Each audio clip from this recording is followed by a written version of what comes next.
17. Santifica-nos pela tua verdade, e a tua palavra é a verdade. Salmo 19. Aleluia. Salmo 19. Eu sinto a presença de anjos sobre o ambiente. Eu sinto a presença. Deus manda falar aqui no altar. E assim vou dizer: olha, não faltará homens de Deus sobre este altar. E Deus diz que a sua descendência será alcançada. E Deus tem guardado um presente para a vida da senhora. Eu não sei o que a senhora tem pedido, mas Deus falou para voltar para a senhora e dar o recado, tá? Não preocupe com nada. Tudo é passageiro, mas Deus tem o permanente. Guarda essa palavra no coração, porque o Espírito de Deus está aqui. Salmo 19, verso 12. Olha que interessante. O salmista Davi, ele está no profundo análise, porque ele está no processo de depressão, e ele faz indagações concludentes. Ele faz essas perguntas voltando para dentro do seu subconsciente. Quem pode perceber os seus próprios erros? Purifique-nos dos que ainda não me são claros. Verso 3, olha o que ele vai dizer: da mesma forma, livra o teu servo do Fala, o que está escrito aí? Orgulho? E atrás do orgulho quem esconde a mentira? Sim ou não? E ele está pedindo para livrar do orgulho, porque o orgulho é o contrário à graça. E ele que diz, olha o que ele fala: para que ele nunca me domine. O orgulho fere. Fere ou não fere? Fere. E olha lá: então experimentarei a integridade. Sabe o que significa para integridade? Serei restaurado por inteiro. Não terei fragmentos na minha alma. Não estará faltando nada em mim. Estarei completo. E serei inocente da grande transgressão. Mas olha interessante, esse salmista abre o Salmo 142. Olha que interessante. Olha o que ele vai dizer no verso 7. Tira a minha alma desta prisão, para que eu te dê graças ao teu nome. Você percebe que quando a pessoa está presa, quando ela não canta mais na igreja, não glorifica mais na igreja, não exalta o Senhor, e sempre está de cabeça baixa, porque tem uma prisão para essa pessoa. Mas olha que interessante, ele ora e pede: tira a minha alma dessa prisão, para que dê graça ao teu nome. Então o justo me rodeará por causa da tua bondade. Profeta, uma alma, ela pode estar presa e vir na casa do Senhor e não acessar o Senhor. Pode. Ela pode estar sob feitiço. Abra a sua Bíblia, Jeremias 31. Aleluia. Eu estou indo aqui, pessoal, me corrija aí, tá? Senão chega meia-noite e vocês vão tomar. Aleluia. Jeremias 31, verso 25. Aleluia. Amém? Amém. Estão entendendo, os irmãos? Glória. Tudo aqui é a palavra. Ó. Jeremias 31, verso 25. Eis, portanto, que restaurarei o ânimo do abatido. 25. Jeremias 31, 25. E animarei os exaustos e darei força aos quê? Fala a verdade, olha aqui para mim, olha um pouquinho para mim aqui rapidamente, deixa eu perceber. Você já não veio assim? Cara triste, eu juro, pico de elefante, volta no meio, né, filho? Tô bravo, pisado no meu dedão, ainda estava encavado. Vem assim, tem hora, não vem? a nossa alma fica oprimida. E aí o Senhor, e nós temos que permitir que o Senhor acesse a mente. Porque se o Senhor não acessar a gente vai permitir que a nossa alma entre espírito, para a gente ler a história. Claro que eu estou fazendo uma breve introdução para entrar na história lá.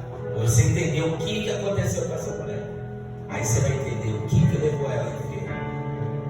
Então, ó, a pessoa abatida, a pessoa exausta, ela perde a esperança. Foi quarta-feira que teve o culto aqui? Foi. Uma benção. Uma benção. Não sei você, eu recebi minha benção. Uma benção tremenda. Uma pessoa batida, ela perde o quê? A esperança. Aleluia. E o Senhor quer restaurar. Mas nós temos que falar das armadilhas. Ezequiel 18, verso 4.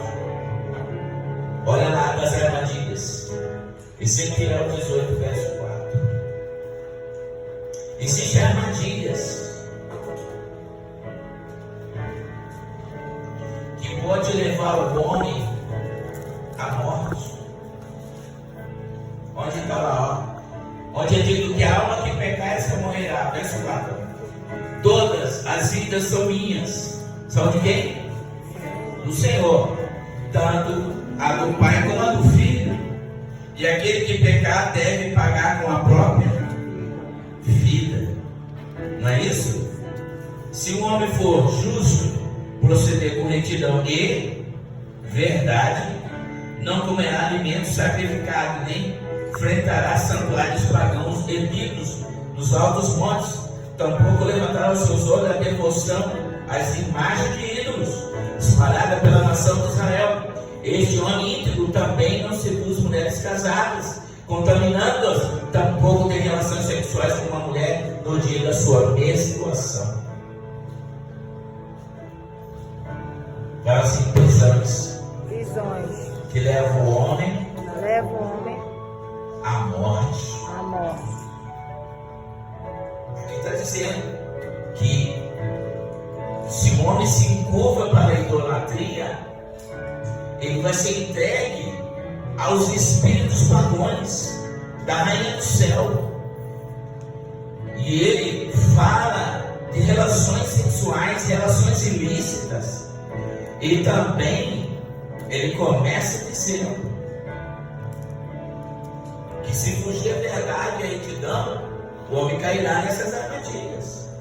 E olha como é interessante. Jó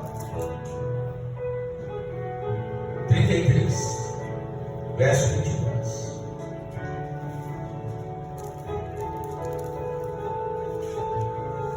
Se a alma chega cada vez mais perto da cova, ou Sheol, a sua vida, e dos mensageiros da morte, se em sua companhia estiver um anjo, um intercessor, ou um mediador entre mim, para declarar ao homem o que é justo e verdadeiro ao seu respeito, para lhe ser favorável e declarar: livrai de baixar a sepultura agora, porquanto encontrei o resgate para a sua vida. Amém? Nós precisamos de intercessor. Precisamos que alguém se torne um anjo mediador para nos declarar o que é reto e justo. Amém? E isso nos livra do quê? Vai nos livrar de prisões espirituais que levam à enfermidade. Olha o livro de Ezequiel. Ezequiel 13. Abre lá, Ezequiel 13. Vou te mostrar o que as bruxas estavam fazendo em Jerusalém. Ezequiel 13, 17.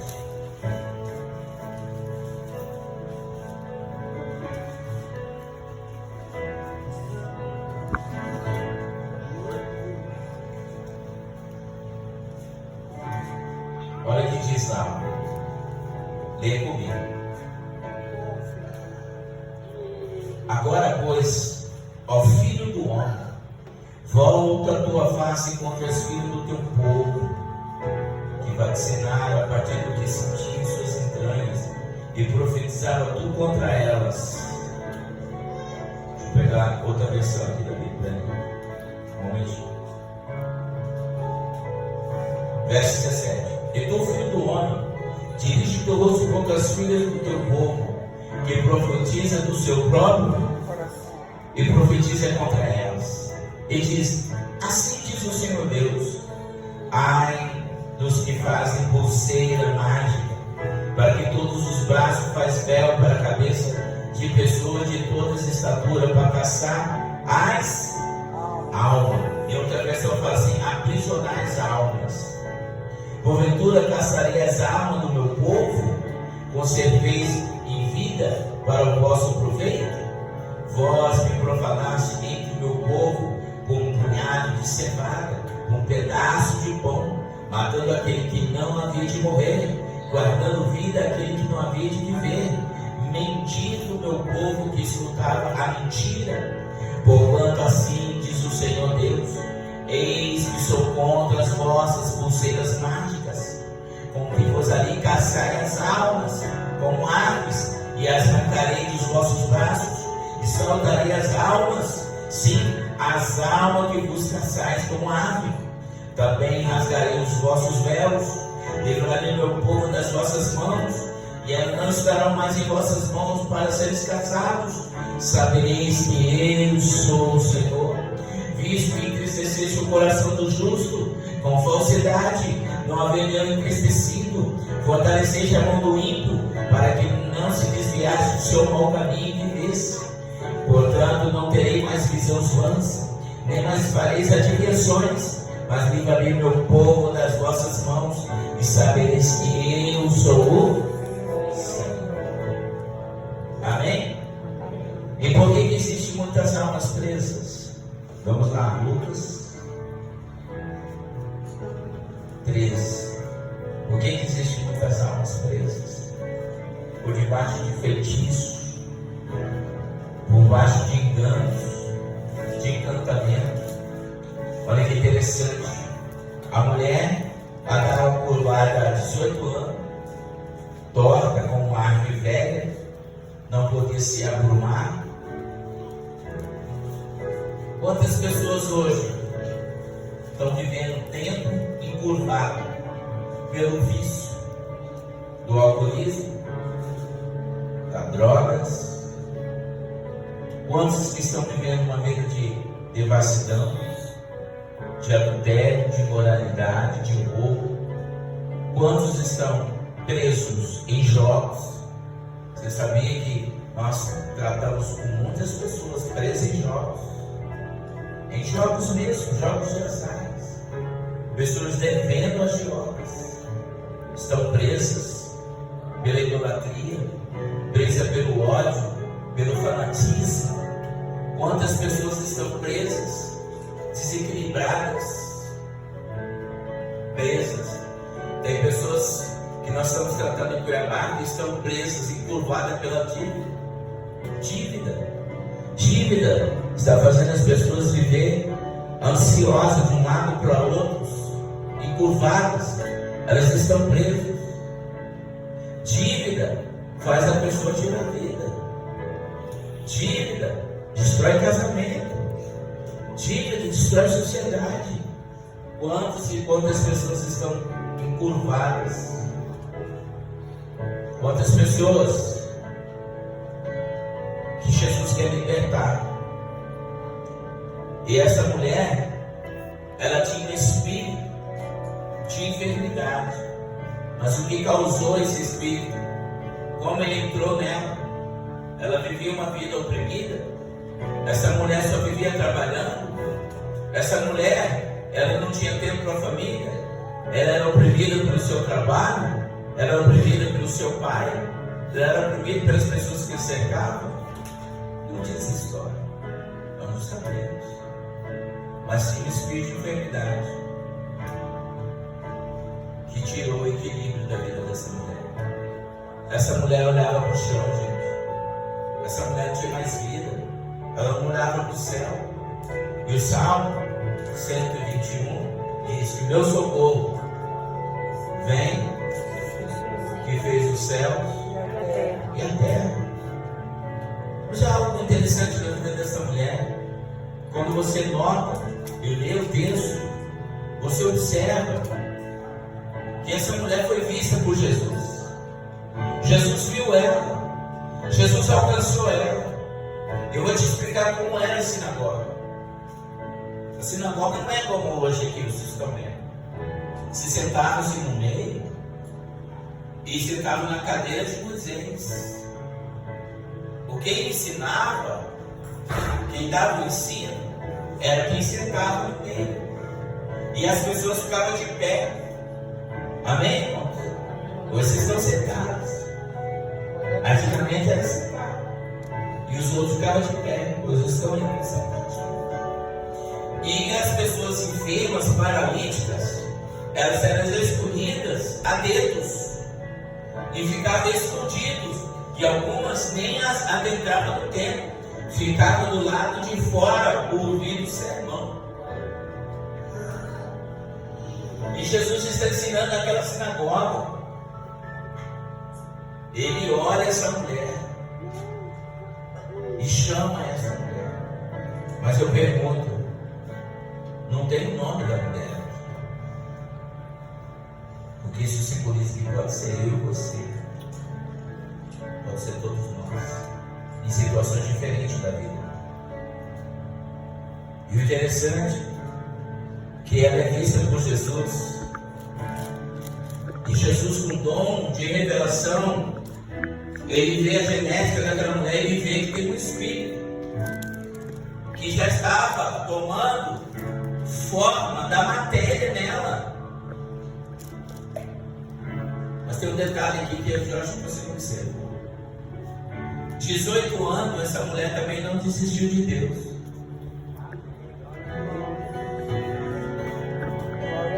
Ah, 18 anos, ainda que ela não olhava mais para o céu, ainda que ela estava envergonhada, que era ridicularizada, humilhada, essa mulher também não desistiu de Deus. E ela esperou o dia que Jesus já alcançou na vida dela. E Jesus chamou ela para vir no meio dos perfeitos, que não tinha defeito, que não tinha ali imperfeição. E ela vai ter que passar no meio dos perfeitos, que estão de pé, que estão perto do altar. Aleluia. Será que você consegue entender o que Deus está falando? E eu imagino aqueles perfeitinhos engomadinhos, porque eles eram assim mesmo. Ai, não quero que pegue em mim esse vírus. E ela vem, imagina ela, com toda a dificuldade, ela vem devagar. Então eu consigo ver ela chorando. Ele me viu. Oh, aleluia. Ele me viu, me chamou. Vem para a frente. Nós estávamos no pecado, no lamaçal dos erros do engano. Nós não era digno nem que está aqui, fazendo a obra. Os anjos lutaram para fazer isso, mas o Senhor nos viu ao longe, imperfeito, com qualidade, com as imperfeições, com defeito que os outros não gostariam, que olha em nós, nos julga, mas Jesus nos viu, nos chamou para a frente, nos chamou no meio dos perfeitos, nos tirou do lamaçal, nos lavou, tirou-nos do alcoolismo, do jogo, da mentira, do engano. O Senhor olhou para nós com olhar de misericórdia e ele vem para a frente. Aleluia. E foi no chamado. Tá ligado? Chamado. Aleluia. Tem algo aqui para aprender com essa mulher. Ela também não desistiu de Deus. Essa mulher tinha muito limonada. Ainda que eu acredito que ela vinha, ouvia a palavra, o sermão, ia para casa, o coração dela ardia. Mas tem uma coisa que eu aprendi com essa mulher: ela não perdeu a esperança, ela cria na palavra. Quando o Senhor chama ela, Ele libera uma palavra e dá uma palavra para ela. Tu está o quê? Aleluia. A palavra tem poder. E Ele liberou uma palavra. Olha que interessante. Ele liberou uma palavra e ele percebe que a matéria está deforme. Está se tornando uma meta humana aquela mulher. Algo está querendo gerar uma simbiose, né? E aí eu percebo que quando ele vem, ele quer corrigir a coluna daquela mulher. Eu imagino que ele colocou a mão e aquele negócio foi fazendo assim.